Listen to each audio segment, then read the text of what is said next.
favourite hotel in the whole world?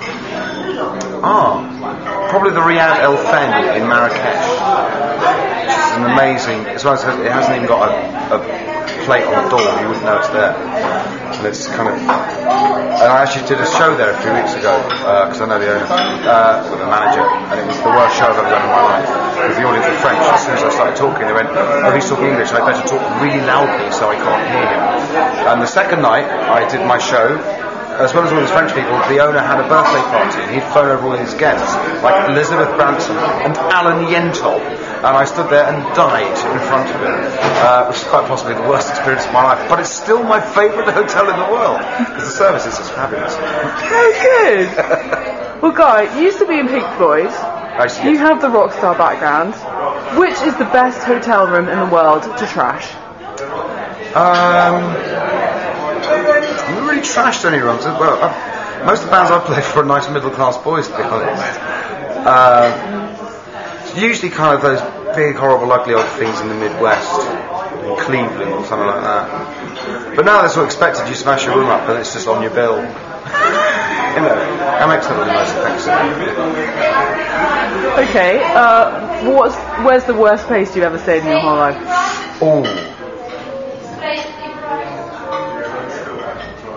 Macedonia. That was actually doing a gig with Brian Ferry. It was incredible because we were doing all these Eastern European states, and it's amazing what just a little thing like being a member of the EU can make to a country. Okay, and where's your favourite place to travel to or to go on holiday? To go on holiday, I like Formentera. Although I just went to Brazil for the first time last week, I did a concert with John Lord, did his concerto for group and orchestra on a street corner with a 100-piece orchestra, which was possibly the worst choice of venue that you could ever do something like that, in front of 40,000 drunk Brazilians who hadn't paid anything to see it. So I'm particularly reverent, but it was amazing. I love Brazil. And I was really annoyed actually, because the thing with Sao Paulo, before I went, was all you're sold is fear. Don't wear any jewellery, don't wear a nice watch, don't go, it's fine. I mean, it's not fine, obviously, but it's you know, it's like any other place. So, what's your favourite city in the whole world? New York. You just can't touch New York. It's the only city on earth where still, I've been there, God knows how many times, but when you're doing that drive coming in from the airport, and you come around that bend on the flyover, and the Manhattan skyline comes into view, you just go, yes, mate, get it! And that's right, and it's always the thing with New York, is unlike in England, where if you want to go to a decent party, you've basically got to be in the government or something. There's always something amazing happening in New York, and you're invited. There's this weird thing you always get into. Basically what happens, it's like, every trip I've ever had to New York, it's like you kind of land at JFK, and something sort of goes, June! And then kind of a few days or weeks later, just throw back into the airport going, Christ, what happened? And what's your favourite bar in the world? It's tricky, I haven't got one. The safest one for me is the Groucho Club. Short cab ride home.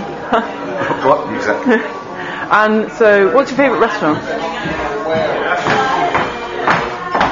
It's a Japanese Wabatayaki restaurant in Tokyo, which is just set up like a market with all this sort of fruit and veg and meat and fish, and two guys just sit there, cross-legged in the middle, and you point at things, and they just turn it, either grill it or boil it or bake it, and then just throw it at you, and it's just amazing.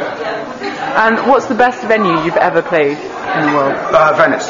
Because with Pink Floyd, there's no one to play in Venice, so we actually set up a stadium stage on a North Sea oil rig and sailed it into the lagoon. And every gondola in Venice was hired with people just sitting up in front of the stage, and then we had 200,000 people in San Marcos as well. That's awesome. All the Palace of Versailles, that was quite nice as well. Well, Guy Pratt, thank you very much. Pleasure.